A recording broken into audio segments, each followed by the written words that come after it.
Hey, Chad here with Issaquah Lumber. Welcome to the Lumber Lounge. We're going to use this podcast as a way to talk to professionals in the build space. We're surrounded by our Cascade collection by Amblewood, our premier product at Issaquah Lumber. I'm looking forward to learning some new things, and I hope you are too. Welcome to our 2026 first edition of the Lumber Lounge. If you're in the building industry, in my opinion, there's like a 1A and 1B on the most important people in your build project. If you're building a house, a commercial building, remodeling, 1A is the architect and 1B is the builder. And today we have with us Amy Dedominicis, an architect here locally that we've dealt with not only on her own house, but hopefully in some future projects as well. So Amy, tell us a little bit about yourself and what kind of got you into the architecture world. Well, part of it came from our family on the East Coast. My grandfather started a building construction company. Oh.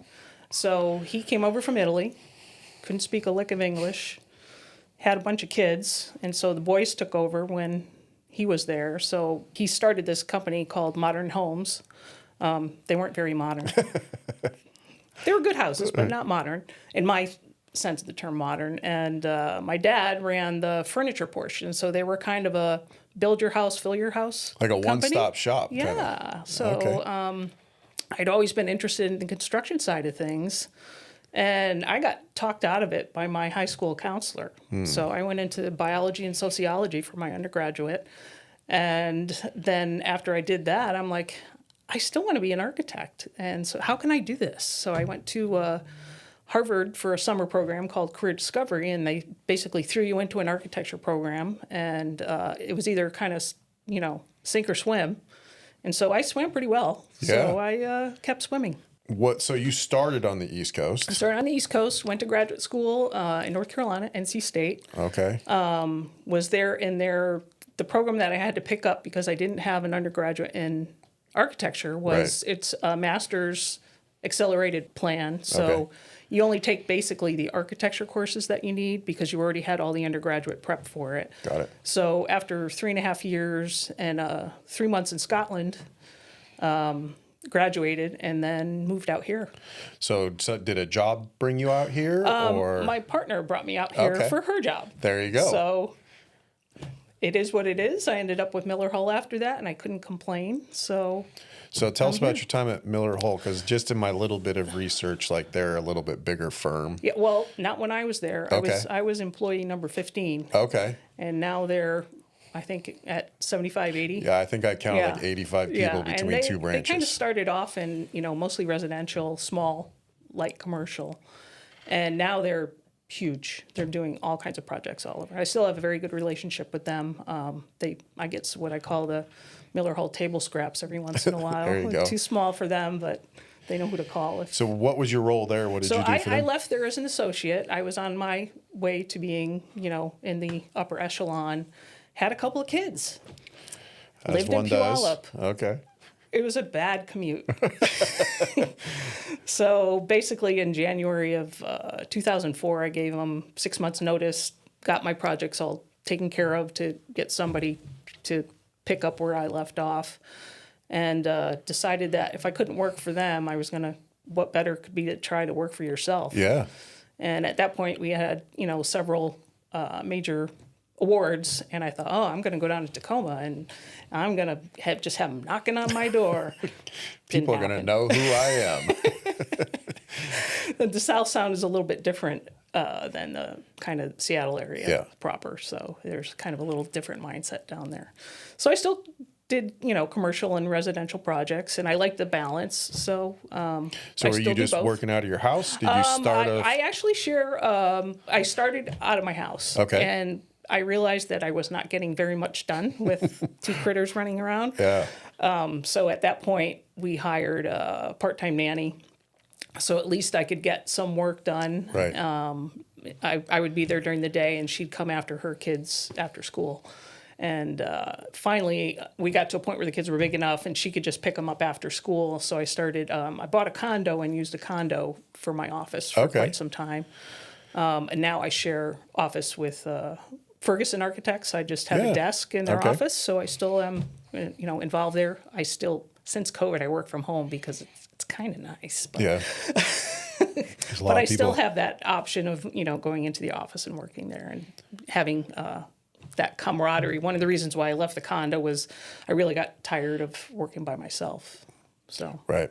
So that's the Tacoma Design Collaborative? Tacoma Design Collaborative. I use that for larger projects. Okay. I team up, like I've teamed up with Ferguson. I've teamed up with some other architects. So whenever I collaborate with somebody, I use that. But typically I go under Amy Dedominicis Architect. Okay. Amy D. Amy D. So how do you get... So part of this podcast is I want to explore like what an architect does. Okay. So how do you get... Obviously, there's word of mouth from previous people you've used. But like on a commercial side versus a residential side, how do you bring in new business?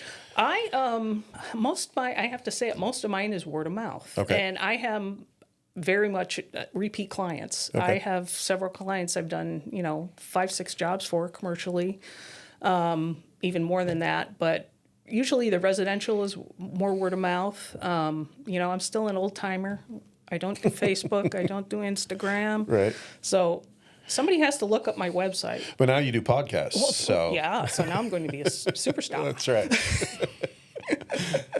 But other than that, it's word of mouth. Okay. Or referrals from other clients. So And then, so the interesting thing for me is always like how, like on my end of the business, I see the set of plans. Mm-hmm. I see the spec. Mm-hmm. I see what the house is supposed to look like.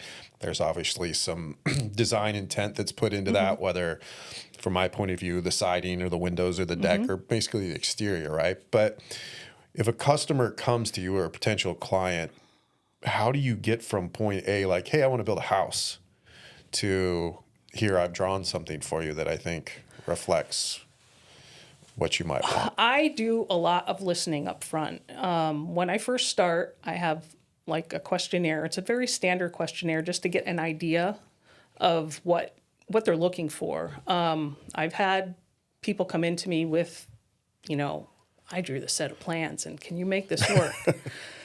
And sometimes yes, sometimes not so much. Right.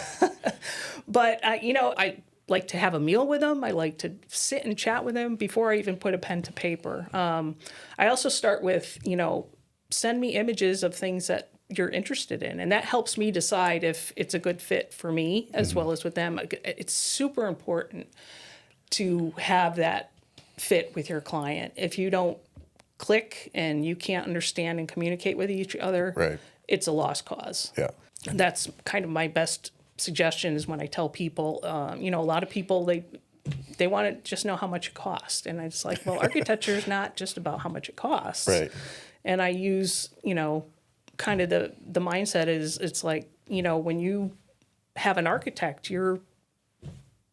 it's something that not everybody gets that chance. Right. And you have to use that to your advantage. They're going to point out stuff to you that you may have no clue on and have never heard of, like this great siding product you have. Right. And in that case, you need to be open up to new ideas. And it works best when you play off each other and you can share ideas. And that's kind of how I work. But I spend a lot of time up front just listening to what they want. And would you say you have a style? So like if somebody has like they're contemporary or more of a craftsman, I'm more on the modern end. Okay. If you came up to me and asked me to build you a French chateau, that's not going to happen with me. Wood is like, I love wood. And if somebody comes up to me and says, this is what I want, the more wood in my mind, the better. Okay. And I'm not saying that on your behalf. Right. I mean, my house is all wood. So that's my palette of choice. I love exposed structure. I love industrial. I'm not afraid to try new things. One of the things in graduate school I was known for is, kind of my innovation. Okay. To do things that are not, It's a little take outside something the out of the norm. box and put the pieces together in a different way. So that's kind of where my forte is. And on the commercial side of that, is that more of a usage thing? Like we have this space, we need to put 4 offices in a showroom that's kind of the bread and butter stuff that I do, but I would prefer, a full building. I like to put my stamp on things, but, full buildings don't come around every single day. Right. And if it's a larger building, like I said, I'll typically team up with somebody. I have an architect that he's in Iowa. And because with Zoom and everything now, I don't need him next to me at the desk anymore. You can still have that same conversation. Have the same thing. Nice. So. So as you work through, this is fascinating to me. So I know what a 2x4 is, and you know what a 2x4 is.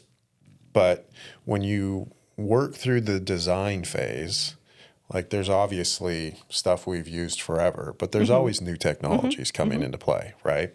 And don't take this wrong, because I don't view you this way. Architects tend to be, we know what we know, so we use what we know.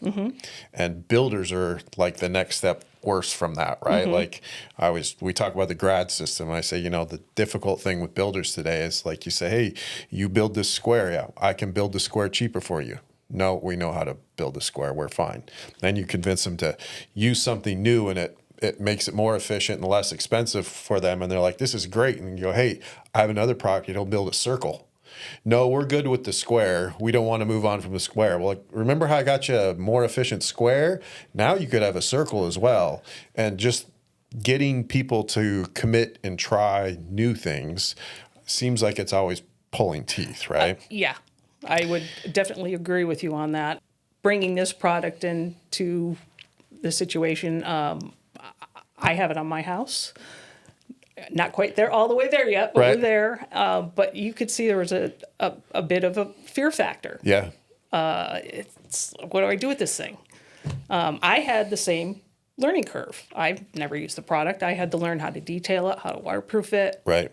Do all that from square one. So I believe in the guinea pig. If you're not willing to do it yourself, don't throw it on someone else. That's amazing. But and also to get to the end of that question, like how do you get your information on your new stuff? If I say, hey, we're putting in a bathroom and there's a faucet, do you just have to go research that faucet? Typically, I start off, like everyone on the internet, and then I want to see it typically to see, does it really do what it says it's going to do? Right. So yeah, I don't want to throw something at someone that I don't know about, but I love if someone comes to me. I had one client that was from Vienna, and all these things that, okay, well, I don't know anything about that, but I can find out if we can get it or do this or whatever. So I'm not going to say no, but I want to make sure it's going to be a good thing before I would recommend it and or install it in a project. So on your house in particular, were you familiar with the GRAD rail system when you came to Issaquah Lumber? I was not familiar with the GRAD rail system. I started researching the thermally modified wood, thermal wood, and started off, with that research. And then as I learned more about the wood, the systems came into play. Okay. And the GRAD system, I know when I was first using or looking into this, the Mini wasn't available at that point. No, we didn't have access to the Mini, which we do now. So for those that you aren't familiar, you've got a starter rail, which provides, what you see around here, has a 3/4 of an inch gap behind the wood, and a Mini rail, which gives you a 1/2 an inch gap between the wood. So it affects the overall thickness of the siding. And I know for your house, we would have loved to use the Mini, but we didn't have that available to us. Oh, it's the other way.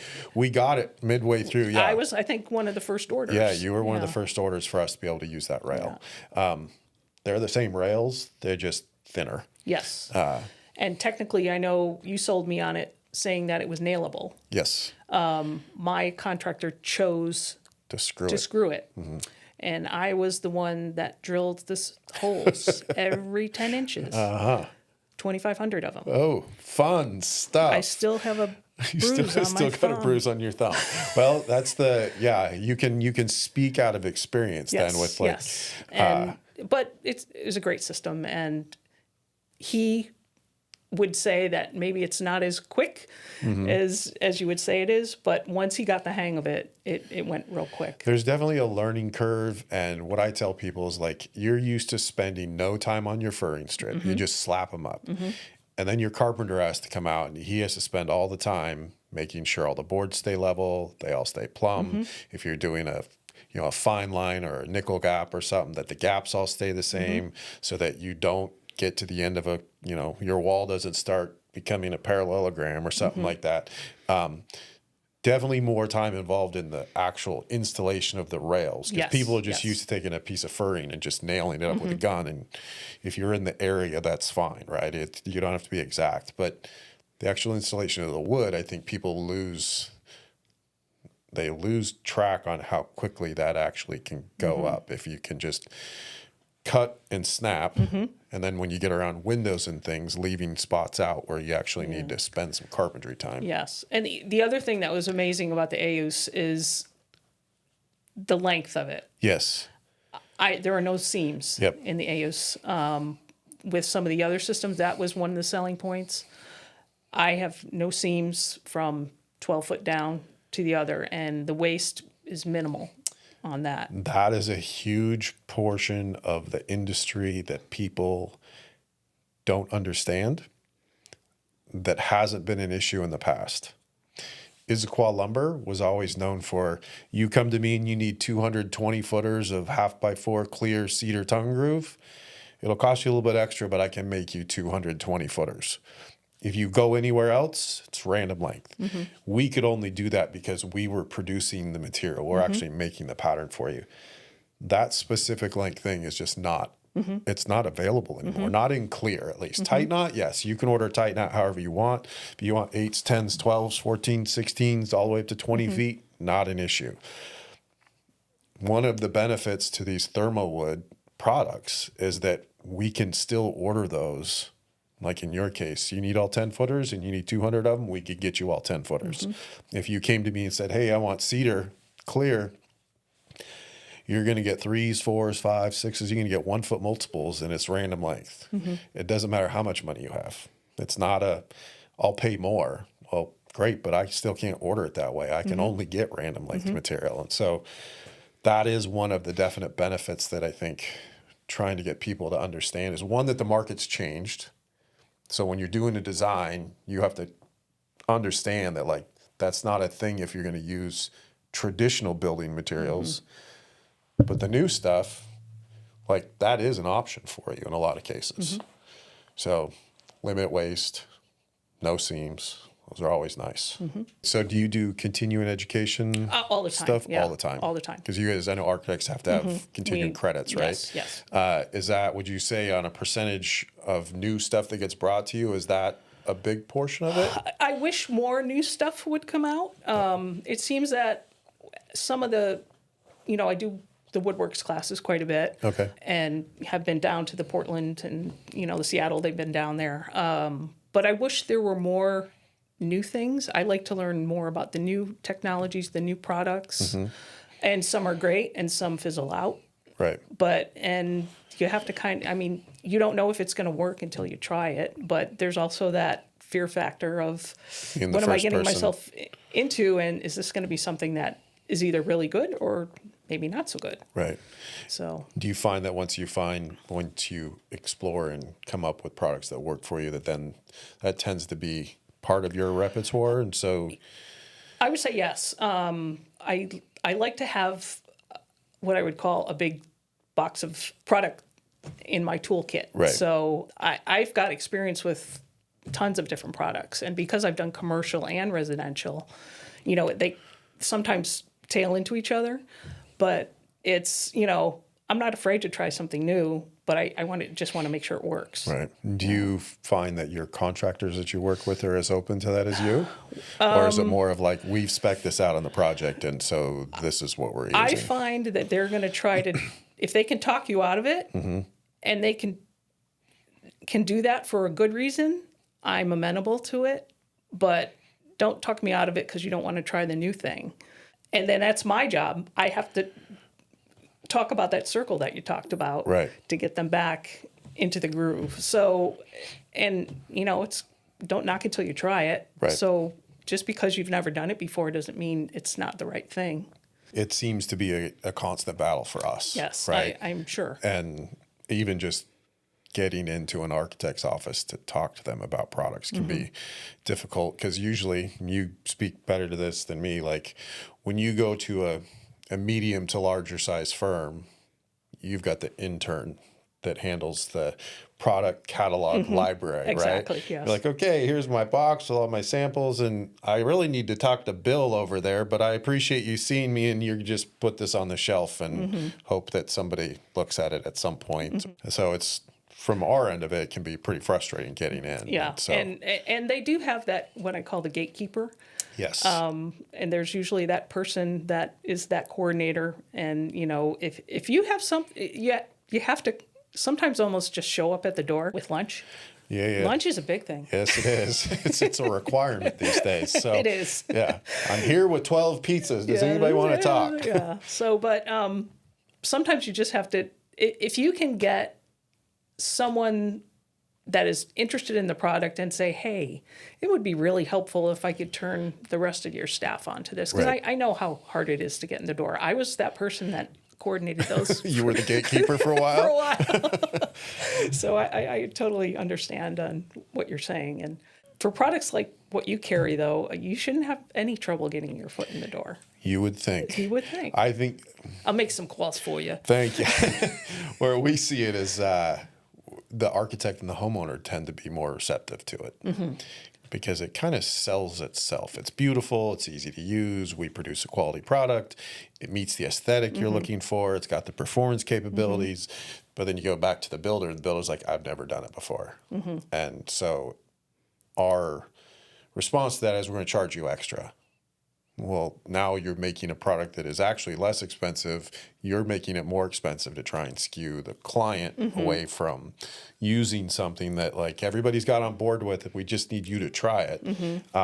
So that seems to be a constant battle for us, and I think it's a constant battle for most people with new products and how do we get those onto the market. And because a lot of cases, yes, they do fall on their face, but there's a lot of them that once you use them, you're like, wow, this is really so much easier. You always love the conversation. Yes. Wow, this would have been perfect on, the architects look at each other, this would have been perfect on the James house. Like, yeah, let me guess, that was like 5 months ago. Yeah, I called you like 8 months ago to try and, okay, that would have, you're right, it would have worked great on the James product. So, Well, I have to say that you were a good salesperson for the AUS, because that, first of all, is absolutely beautiful. Yes. And you made a very happy house good. for me. It's, part of doing all this is the market is changing so much right now. Just in the availability of material. If you came to me 10 years ago, not even 10 years ago, 5 years ago, and said, you sell mostly cedar, is that going to be an issue? No, it's not going to be an issue for me, because we're this small little guy. It's issues for the big guys, because they buy, train cars full of material, and they need tons of the material, and I just need one a year.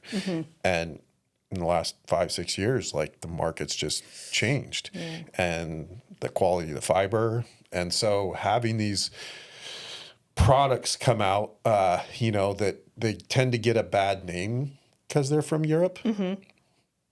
But if you've been in the building industry at all, you realize that, like, Europe's so far ahead of us in so many different things. And we view them as a step down, but really, like, technically and performance and all the engineering that go, like, they're so far ahead of us. It's like they stopped building the circle, right? They're building trapezoids and three-dimensional figures now for what we build a square for. And so, I always feel bad, or like when someone comes in, like, oh, I remember doing your house. This would have been the perfect product for you, but it wasn't available at that time. This is new to us, but not new to the world. And like IUSs, that stuff is gorgeous. When they brought that to me, I was like, okay, it's got a funny name. It's going to be hard to sell because it's got a funny name. And then the first time we saw it and put stain on it, it's just, it's beautiful. And your house looks amazing. It's going to be super amazing. Like I was saying, the neighbors are coming up and just in awe. Yeah. And everybody's like, oh, that is the most beautiful wood I've ever seen. Well, we're just going to move next door, and then, right, you can draw that house, and we'll just remodel the whole block. So there we go. Well, and like I was telling Ella when she was on site, our house, we had cedar siding. It was 50 years old, but it was 3/8 inch siding, and it was held together with structural paint. Right. Exactly. So it's like, okay, well, house is 50, a little midlife crisis for the architect. Yep. Let's try something new, a little facelift for the house, and see how that goes. And very happy with it. Nice. Well, we're happy you're happy. That's the key. So in the building industry, do you see any new trends coming down the market? I think the biggest trend that I'm seeing now is the CLT. CLT is cross-laminated timber, so they take the boards and they'll laminate them together, and there'll be a series of, depending, 3/4 up to, some of them, they're doing floor spaces with them, they'll be up to 8 inches. So you're taking small pieces of wood to make a very, very strong fire resistant, more fire resistant than wood would be on its own. So in commercial building, we see more and more, and I know there was just a code compliance or a pass on CLT timbers, like they can go above a certain elevation. Typically, it used to only be 2 stories, I think, 2 to 3 stories of wood frame structure. And now they're going up to 7. And this is another series of trying to get the code officials to think out of the box, because wood is going to catch on fire. Right. So they had to prove that these timbers and these flooring layers could resist the fire. So there were tons of tests done. And finally, after, they've been in Europe, I think there's 20-story buildings made out of CLT. Right. And here they get a little nervous with like 5. Right. So slowly, once again, it's that nobody wants to be that first person. And University of Oregon, I think, was the first building in this area that produced one of their classroom buildings out of CLT. We tried to get some CLT in that Tillamook Forest Center that I worked on, and I had the same problem with the contractor. Heaven forbid, he had to order it from Montana. Right. So I'm not getting a truckload just for a couple of, large barn doors, trucked in. So he tried to build it himself and didn't come out real well. So.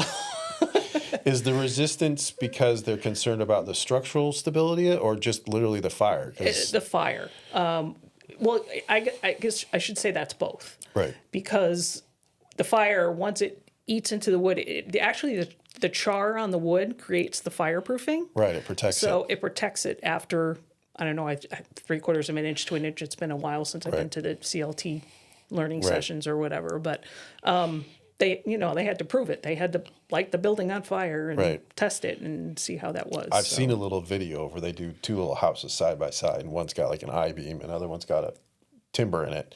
And they light them on fire, and they get to whatever thousands of degrees, and the I-beam melts. Yes. Right? And you put out the fire, and it's still standing because the wood's charred, but it hasn't burned all the way through. It hasn't broken. It hasn't collapsed. As far as the siding, the GRAD system, this is all brand new too. So from a constructability standpoint, those are the 2 kind of new things that I think are coming out. Change how things can be built with those timbers? Well, the problem with that is I think there's not enough production in the area. Okay. And people are still afraid of it too. It's another fear factor thing. Europe, once again, was kind of the foresight for that product. And I think it will take off eventually. Wood is kind of having this kind of renaissance, I think. It is, definitely. And we were talking earlier about the biophilic and all that, and people, it just makes you feel good, and both inside, outside, and now that you have this product that is, just from a longevity standpoint, it's amazing to me. Right. And once again, people need to know it, understand that it's available, and everybody, they're driving by and seeing all these clips on the wall. They're like, what are those? What are you doing? It's like, no nails. Well, I can't say no nails. There are some nails. Occasionally. Yeah. Occasional nails. But it's so much of a change, I think, for people, and builders included. It's like metal, plastic. What do I do with that? Yeah, concrete, fiber, cement. It seems like we went through a big, in the 2010s, right? We were just spec building, massive. How many houses can we get up? And it seems like, the McMansion, Yes, yes. that we've taken a little bit more of a turn back to how can we make the square footage more appealing, more homey. You don't have to walk in and have a 20-foot, entryway that like, okay, that's a waste of space. And that design intent seems to be making its way back too. Cost-wise, smaller houses, lack of available land. If we can put 5 houses on that plot as opposed to 4 or 3, that seems to be beneficial as well. Yeah. And I think, the Hardy product is doing well just because of its, because they are building on top of each other. Right. The fire rating. Yep. And I know this product has the option for the fire rating. Yep. So, I mean, it just has to, once again, it's got to be embraced by more than just the architects and the clients that just really, have that aesthetic. You get the people that are your specs, right? And you get your code compliance people. Like, it's an ongoing education for everybody. Because when we tell people, like, well, you want wood on your house? Yeah. You need it fire rated? Yeah. Okay. You can have a fire rated piece. You can still have that same piece of wood. You want a warranty? Yeah, we can do that too. Like, those are things that we didn't have in the past, that as technology grows and meets the need of the market, like you said, I think just getting that education out to people is important, and having people like yourself that are opening to try it, because everybody loves it, but they don't want to be the first person, and someone has to be number one. And after that, it seems like it's all gravy after that. Yeah, so, would you say that you have a thing that you like to include in all your houses? Like, I had an architect that I worked with, great guy. You knew his houses because he was the knee brace guy. He'd have, like, his whole thing was like, how many knee braces can I get on a house? So do you have a design aesthetic that you like to include? I wouldn't say an aesthetic thing. I think those knee braces started at Miller Hall, by the way. As far as I take pride in being able to recycle rainwater. Oh, okay. So a lot of my projects will have some way that water is either recycled for either the garden or whatever. But that project that I did down in Tillamook when I was still with Miller Hall, Tillamook Forest Center, which is a museum to wood. I might have to visit. Yeah, I think you should go down there. The rainwater is collected from the roof. We have a pond in front. It serves to do the sprinkler system because this place is out in the middle of the forest, which is known for forest fires. Right.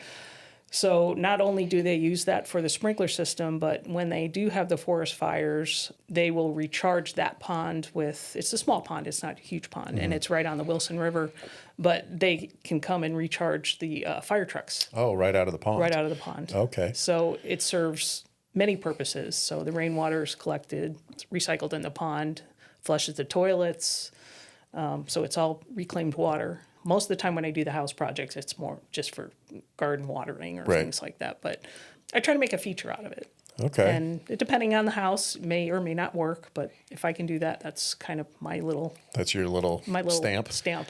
Nice. But I'll be honest, you're maybe one of 3 or 4 women that I've met in the industry. That are at what I would say your level. I meet lots of younger, what do we call them? Gatekeepers, right? I meet lots of gatekeepers, but I don't meet a lot of higher end. I'm a partner, I'm a principal, I'm a whatever in there. Have you felt that in your career? Have you felt pushback? Yeah. Resistance to females in general? Yes. I can say yes to all the above. Has it gotten better? Yes. One of my favorite stories is getting onto a job site. I was had been in the field for about 8 or 9 years. I was still with Miller Hall. And I got this real crotchety old, site super, and he's like, rah, rah, and he was calling me sweetie and honey. And so I just turned the table on him, and I started, hey, sweetie. Can you come over here? Let me show you what's happening here. And that was the last day I ever had that problem. And so I kind of coming in, the other thing was when I interviewed coming out here, I interviewed, for probably 7 or 8 firms when I came out. Miller Hull was my first choice.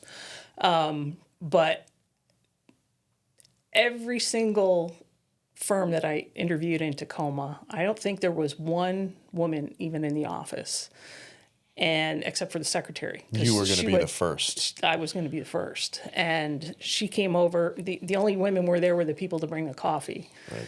When I interviewed at Miller Hull, Bob Hull, he's like, hey, can I get you a cup of coffee? And, there was 2 other women working in the office. And I was like, okay, this is good.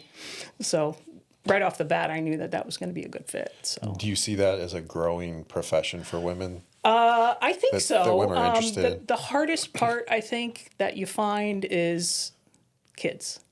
Right. And I know I kind of fell into that as well. And so you're at that point in your career when you're either going to go up, right, or you're going to go home. And I went through quite a bit of the sort of AIA, women architecture, where they started their own kind of once every couple of years to kind of get together, and it was kind of a airing ground of salary, how do you deal with work-life balance kind of deal, and I think that affects a lot of people. So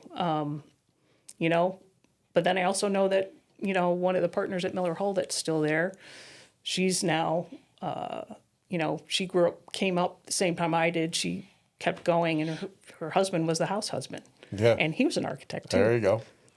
But she had the bigger, more powerful job.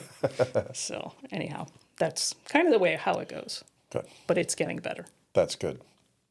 Well, I want to thank you for being on the podcast, Amy D.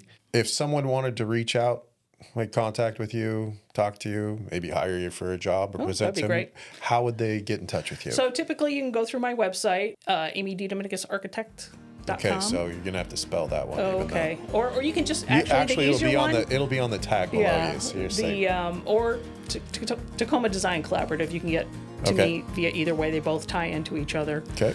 And there's an email me button right. on there, so that's probably the easiest way to get in touch with me. Okay. Because you won't find me on Facebook or Instagram. Sorry. That's right. My kids are still getting me to do it. That's right. Well, thank you for being with us. We hope that you guys learned a little bit something. If you'd like to be on the Lumber Lounge, please feel free to reach out. It's chat@isaqualumber.com. Until next time, we'll see you later.